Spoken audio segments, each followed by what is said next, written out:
Hello everyone, welcome to this talk about using GraphQL SDL files as executable API contracts. My name is Krishnan. I am the co-founder and CTO at Specmatic. My primary role is API governance strategy, and I also advise companies on their transition journey and transformation journey from a tech standpoint. So that's quickly about myself, and let's dive right into the talk as we have much to cover within this time slot that we've been given. All right, so let's dive right in. So the what is the context for this talk really like? Why do I even need something called an executable API contract for GraphQL? Let's take a look at a little bit of the lay of the land. So a typical situation, right? I'm building a mobile app or some sort of a front end application, and I have a GraphQL service to get the information to me for that particular use case, right? So I might be sending queries and mutations, and I get my response from the GraphQL service, and that's pretty much the context here, right? However, it's very often possible that if I'm the developer of the consumer application and the GraphQL service is not yet built, so what do I do with that? Then I'm stuck there, right? Pretty much like, do I move forward or just wait for that GraphQL service to be built so that then I can make progress? That's not how the real world works. I need to ship my features, so I cannot wait for the other party. A usually accepted way of moving forward here is to stand up a mock, right? And many people might use a GraphQL SDL file itself to stand up a mock, or they might roll up the one by themselves by programmatically putting one together. Whatever the case, a mock is a reasonable way of moving forward, considering we don't wait for the other party and I'm able to make progress and build my application out. Now, there's a big significant issue with this approach. The mark that that we roll up to create this setup can be significantly different from the actual provider when it is built and available.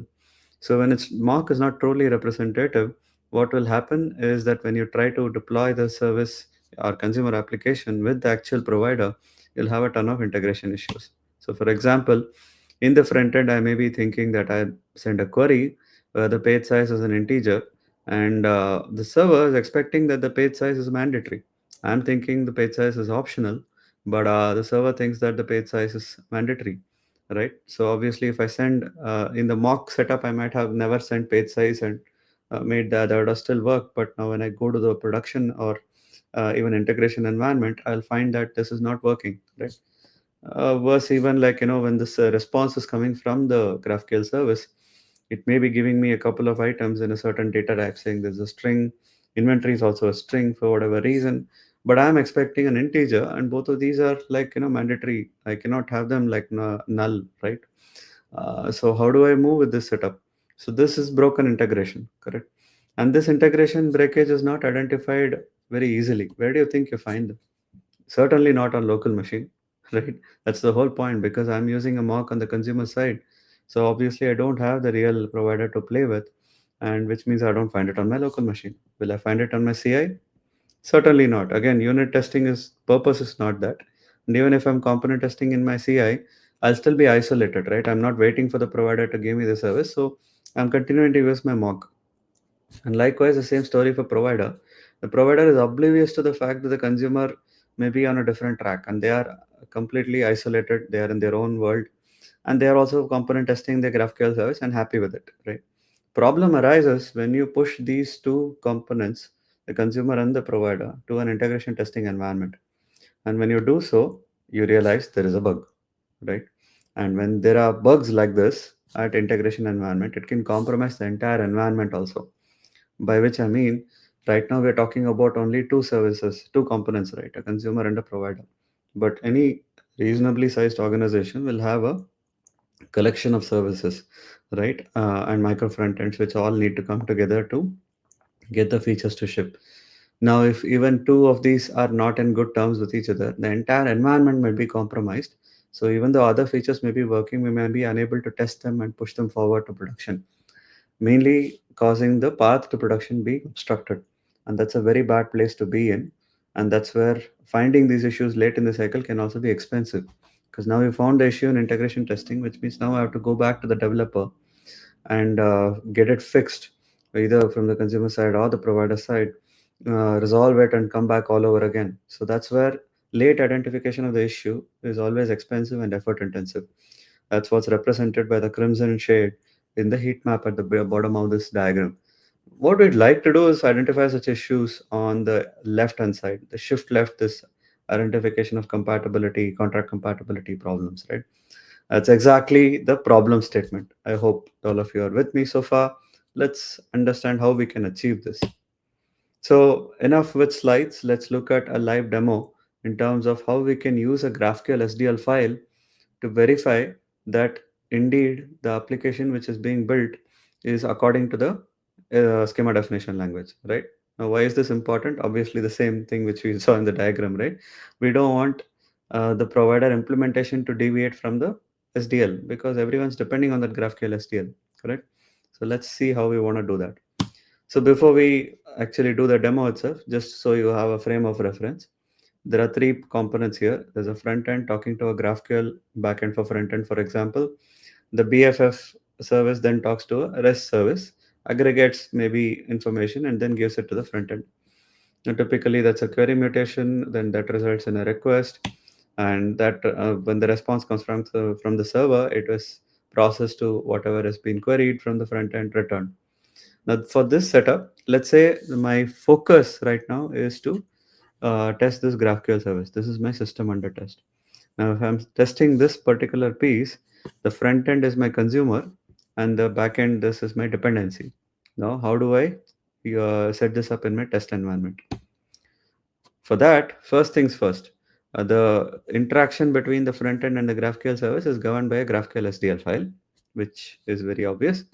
And the interaction, the HTTP, REST HTTP sort of API interaction between GraphQL service and the REST service is governed by an open API specification. So we have two specifications governing the respective interactions, right? So now the test architecture looks fairly straightforward. On the left hand side, I'm going to be using Specmatic to leverage the GraphQL SDL file to generate tests for my GraphQL service. On the right hand side, when I'm running the test, the GraphQL service will need to talk to a backend system, right? The REST service. Now, I don't want to depend on that REST service to be available, or maybe there'll be tons of others also, right? I don't want to sit and have each of those services deployed and everything. So to isolate, what I'll do is I'll take the API specification, the open API spec, and run it as a stub server. And now what I may do is the contract test will set expectations with the HTTP mark to say, hey, I'm going to send such and such query to GraphQL service. So thereby, the GraphQL service will end up making this HTTP request to you.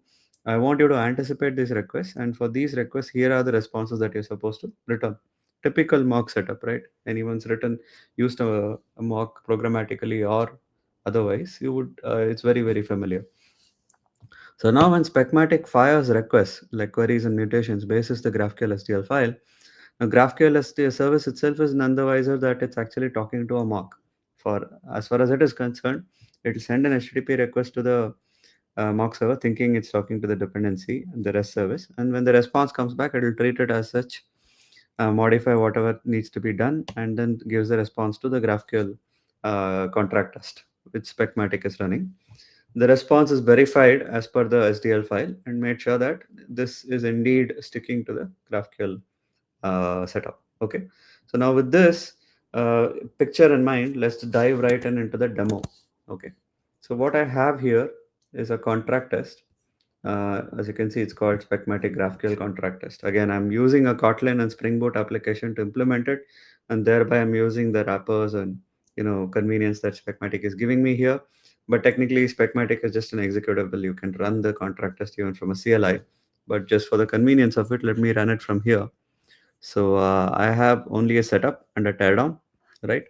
And let me kick this test off. And while this test is running, I'll show you what is happening. So this contract test reads the configuration called specmatic.yaml.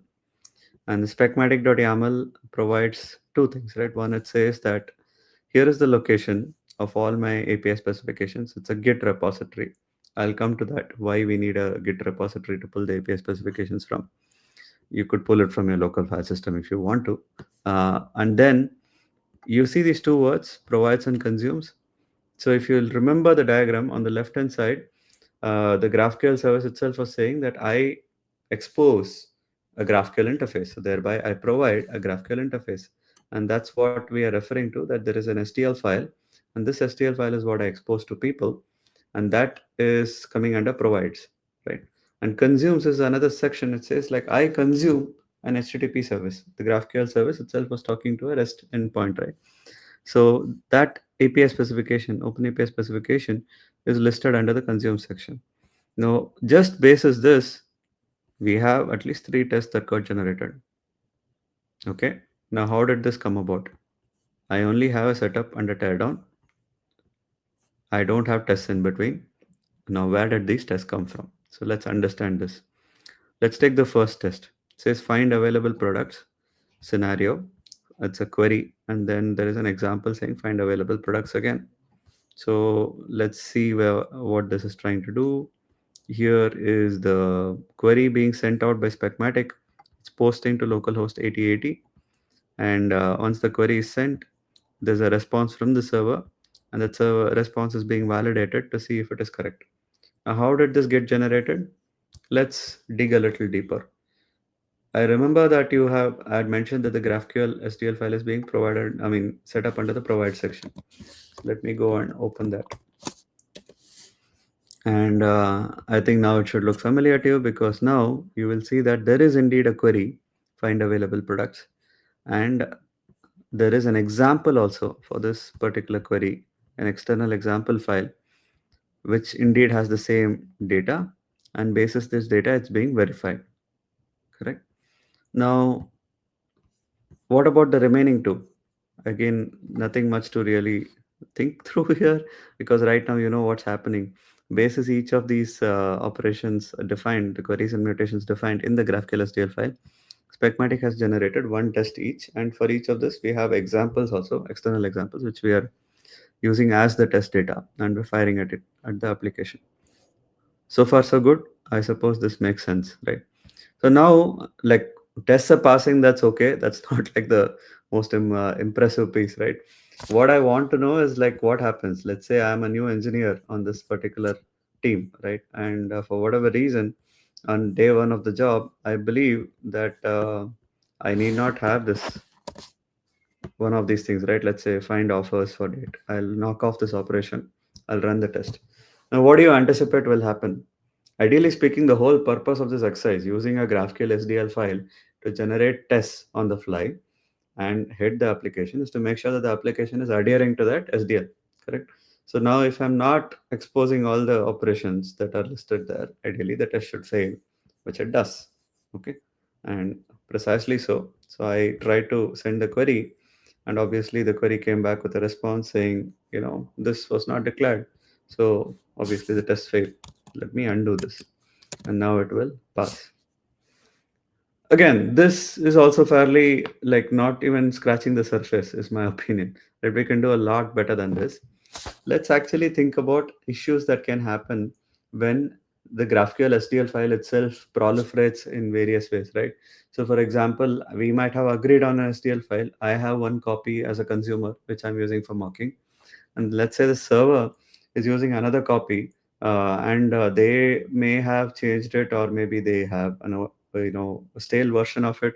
They're going off of it, so which means things could be completely different.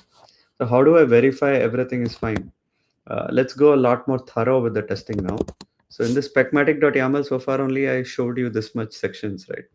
There is indeed a section called resiliency testing. Let me just turn this thing on and say I want to enable all my resiliency tests. I'll tell you what it means. And let me kick this test off. And while it runs, what do you anticipate is going to happen now? There is, okay, so right earlier we just had 3 tests. Now we have 73 tests.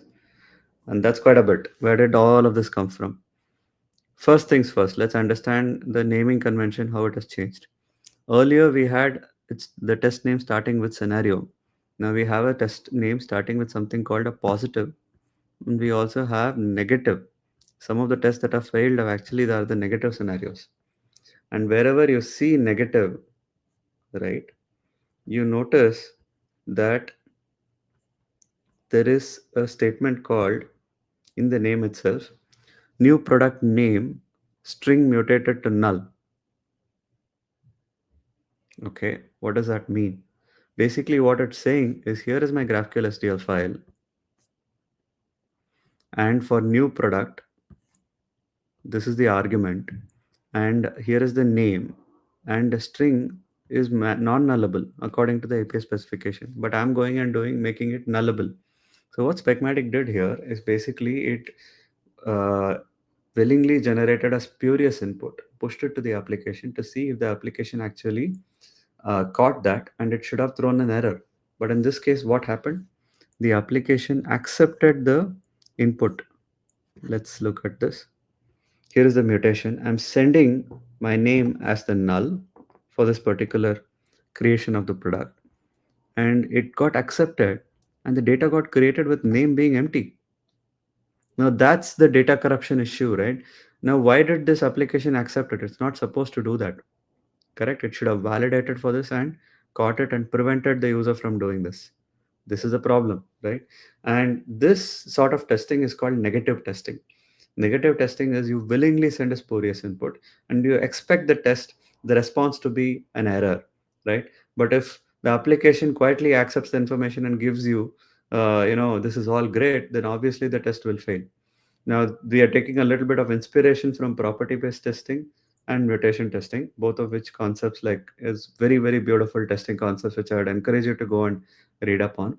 But due to the lack of time, I won't get into the details. But what we're trying to do here is leverage the GraphQL SDL file as a feature from which we are deriving properties, and to say this is a property-based test in which we are using mutations as a way to introduce spurious input. Now, the whole concept of property based testing is that I don't write every single test, but I define the properties of the system I'm building.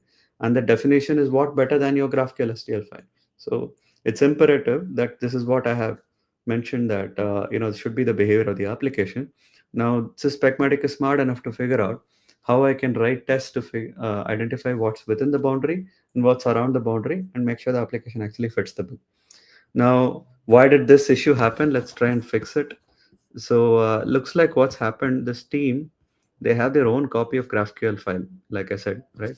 And there, if you notice, the central server has a exclamation mark, and this one did not. So I have to go and add that here, and hopefully this is what is doing the validation, and the test should pass. Now, I guess I can circle back to the reason I was going to tell you why I need the central contract repository, right? Here, this issue would have gone unnoticed had there not been the central contract repository. The SDL files, where do you maintain them? GraphQL SDL files. We believe it's code, so we put it in a Git repository, which is neutral location. It's neither with the provider nor with the consumer. It is in a central location. Both parties refer to the same API spec or the GraphQL SDL file.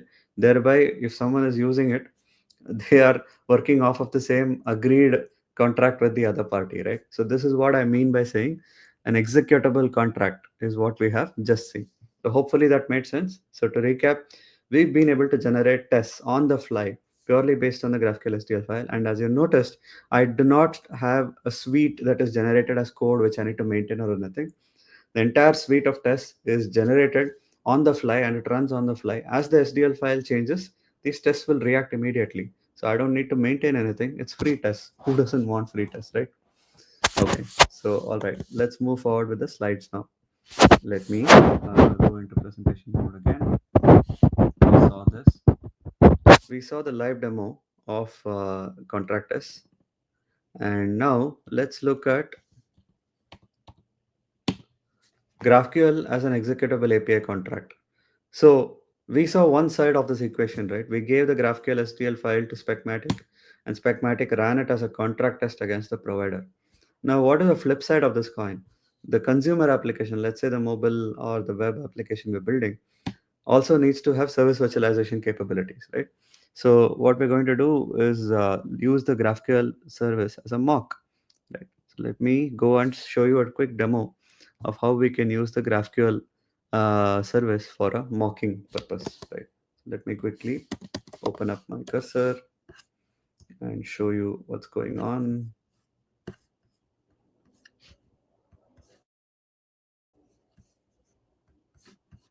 kill this. I need one more project. Let me open the recent one. Open a React application. So typical React application, again, just to give you a lay of the land, I have a front end which talks to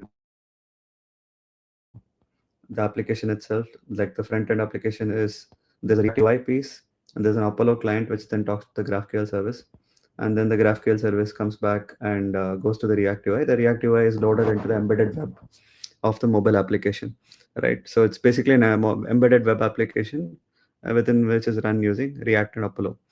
Now, how do I test this? Again, the piece in the middle, the React application is the system under test for me. So let me show you how I set this up.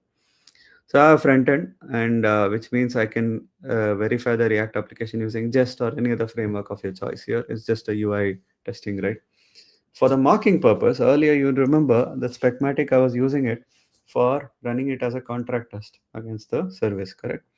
But now I'm going to be using the same SDL file as a mock server, right? So that the front end doesn't have to wait for the backend to be built. And then, of course, just has to set expectations. As any mock, you have to say what to expect, right? That's why you can verify what's going on. And when just makes certain interactions with the UI, the UI will request the Apollo client to get the information. Apollo will talk to Specmatic GraphQL mock. Again, here Apollo client is none the wiser that is actually talking to a mock. As long as the protocol is compatible, it doesn't care, right? HTTP it is. And that's the beauty of it. The entire thing, the Specmatic mock will be set up using completely zero code, purely based on the GraphQL SDL file.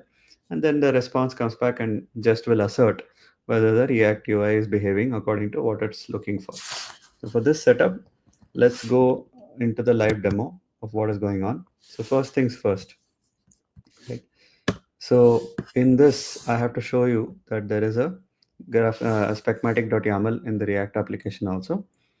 But you notice it's the same section of order contracts in the beginning, and then in the consume section, I have the GraphQL SDL file. You remember earlier in the provider side, I was having the GraphQL SDL side in the provide, right? I was exposing my GraphQL SDL file, and thereby this was being run as a test. But now here I'm running the GraphQL SDL file as a mock, so it's under the consume section, right? So let's quickly start with the most basic one, which is to say virtualize, run the stub server. And as you notice here, I'm using an NPM wrapper, right? Earlier I was using a Java. Like I said, it's just an executable. So you can run with whatever tool of your choice using, including Docker containers and whatnot. So this server is running on port 80. So again, to verify that, let's quickly run a GraphQL interface so that we can go play around with the queries and whatnot. So I have this running at localhost 4000, which means I can go here and take a query, for example. Let me take this guy.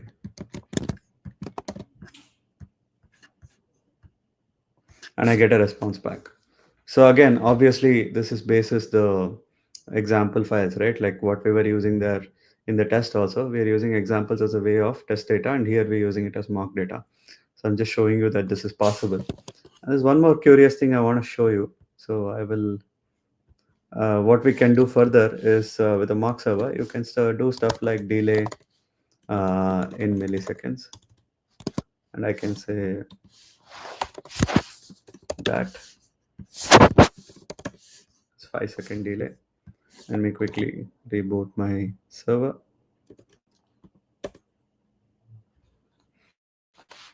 And as I reboot it, let me go and try running this again. And this time around, you have to wait. 1, 2, 3, 4, and 5. Right. So I had a 5-second delay. So this is called fault simulation, right? Again, the mock service, purely I was able to just quickly get this behavior without writing any code. All I have is the GraphQL SDL file. And this mock, for this query, this is the response. This is what's supposed to happen. So I just said I want a delay in milliseconds, and I just put a configuration in there, and boom, I already have that fault simulated. So now if I knock this out, obviously it will immediately react. and I can quickly get my response back. Now, page size, I can always send something else, right? What's the worst that can happen? Of course, you will get like some auto-generated data. But that said, if you want particular information, you can always manipulate and say, like, I just want exactly this and verify it. And this is a true GraphQL mock, which means I can say, I only want the name, I don't want the inventory, or for example, I don't need the inventory, and I just want the name and the type. So with if I do that, I'll get back that. So it's proper GraphQL mock service. So which behaves exactly like GraphQL, right? So that's the beauty of it. So I've shown you this in a very interactive manner with, you know, just to show you on the CLI. But here is a more interesting use case, which is basically if you have a test, the just test case, which is actually going and loading up the front end. And let me show you. Should create product from form field. So here I'm going and firing up the UI. I'm pushing the details into the front end. And then once I put it into the front end, I'm expecting the screen to say such and such. And for all of this in the setup, I set up the whole Specmatic stub server to be started, and then I'll have the application to point to this particular GraphQL stub service. That's all we're doing.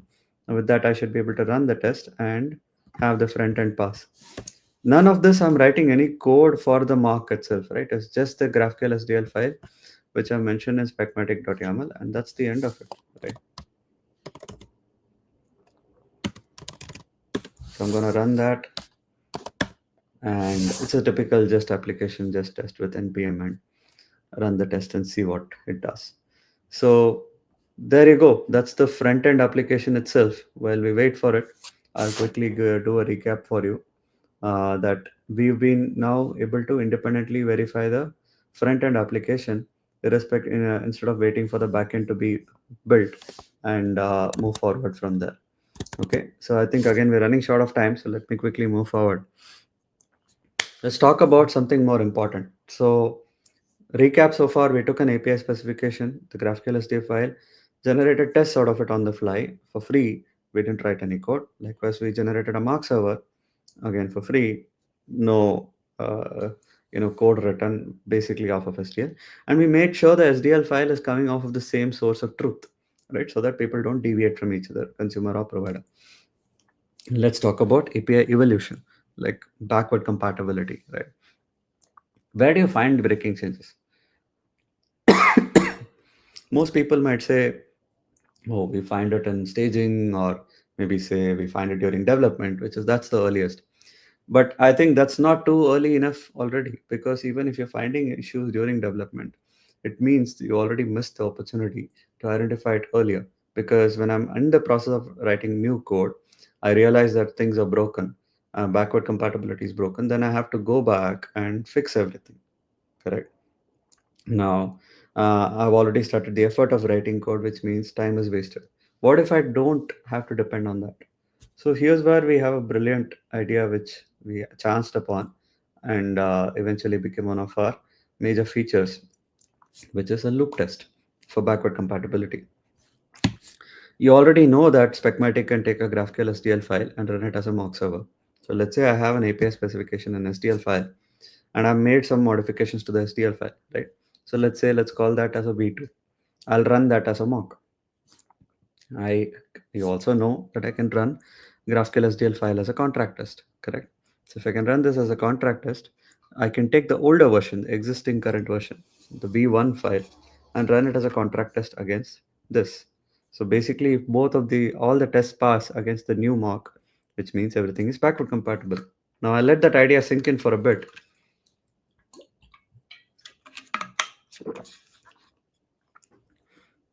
The beauty of this whole approach is that there's no code involved. There's nothing in terms of effort we have to put in. The SDL files are there, and that's all we use. We don't really get into actually writing code. So as an API designer, I have the ability to find out if there is a problem. Correct. Let's quickly look at a demo of this. So let me go back to opening one of our recent projects, which is go to Apidays New York, and I have this backward compatibility piece, which is the GraphQL. we have two GraphQL files, right? Like I have v1 and v2. So just for making sure we are in the right track, I'm going to say this is the same. I've copy pasted this, right? First property we have to always verify is identity property. Correct. So I'm gonna do something called compare. So I'm saying Specmatic GraphQL compare v1 GraphQLs and then compare that with v2 GraphQLs. What do you anticipate should happen? Oh, sorry, I didn't move into the folder. My bad. Let me go ahead and run this again. It says success. This particular file is backward compatible with the other file, right? And if I do an echo dollar question mark, it's a zero exit code. So it's more like a CLI tool, right? Obviously, it's trying to tell you if there's something wrong, which means you can run this in your pipelines to verify there is a compatibility issue or not. Now let's do something interesting. Let's go and knock off an enum type here. Basically, there is a product type enum. I'm a new engineer. I'm designing some changes in the API. I just thought other felt awkward. So I'm going and removing it in V2. Now, if I remove V2 and then run this, what do you anticipate will happen? It rightly identifies that in the newer request, but in the older request, other is part of it, which is missing.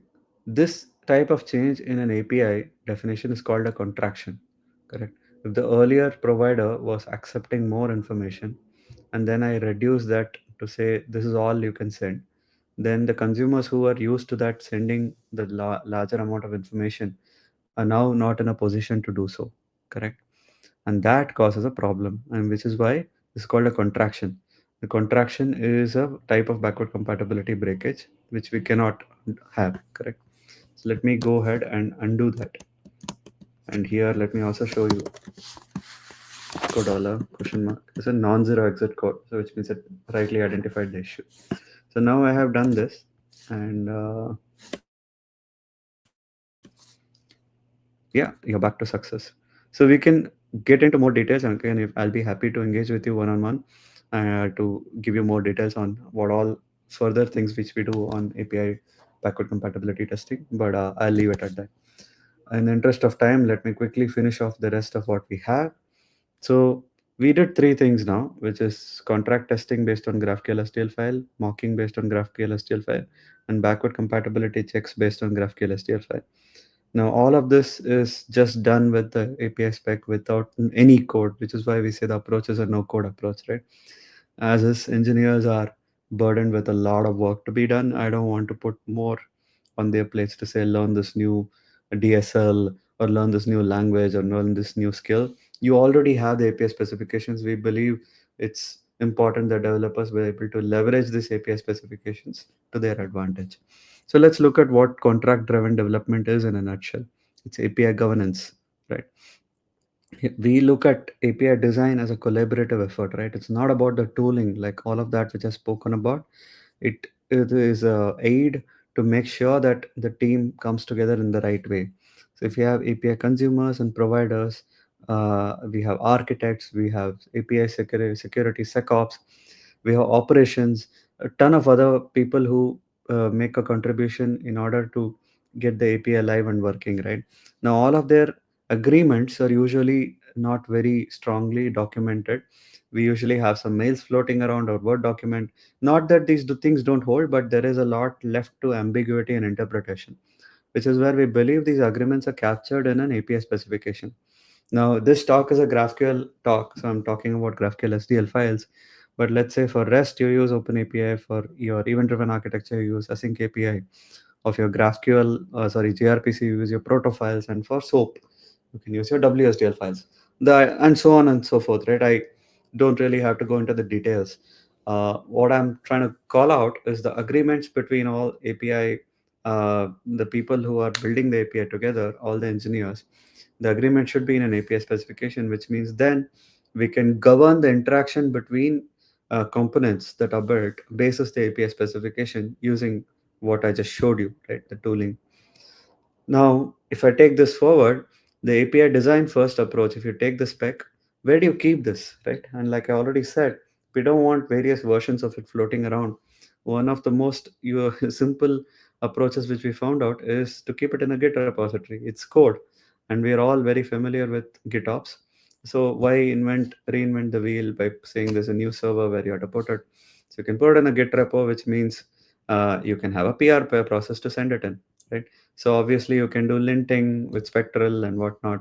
Then eventually you can do example validation, which is also an important piece, and we can do backward compatibility testing, which I've just demonstrated.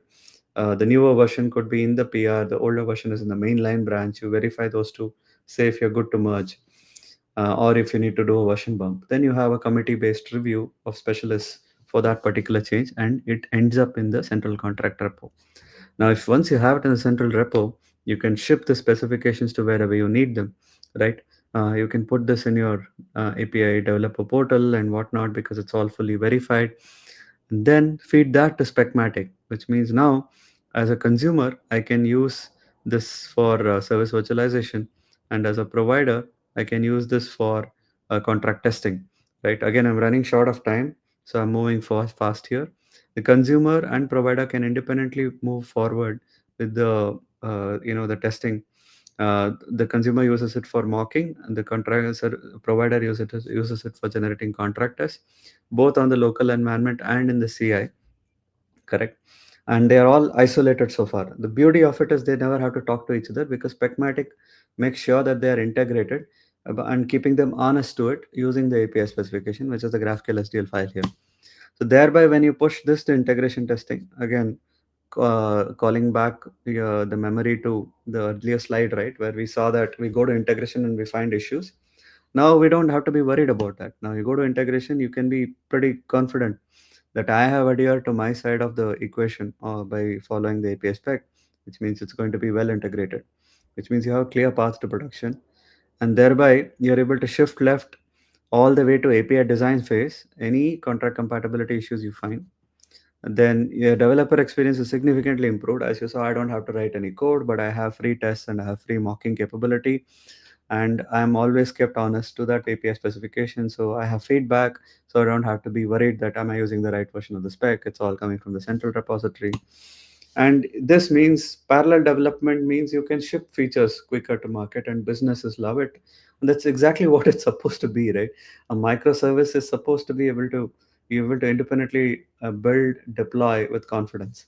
And that's what you get with contract driven development. And ultimately, you're building resilient API blocks. For the contract test, you saw that we were verifying negative test cases and making sure the application is built well to the spec and it's not accepting spurious input. For the consumer, we can simulate scenarios like delays for fault simulation and such, so that you can prevent the application from like completely breaking down when there is a problem on the server side. You can introduce those and verify that. So you can build resilient applications. So this, I believe, is the $1 million slide. I'll leave that on the screen for a bit so you can let that sink in. So that's my talk today, and with that, I leave you. Thank you for being a very kind audience. You can contact me on these socials, and I'd love to connect with you. And if you have any questions or feedback, I'd love to hear them. Thank you very much.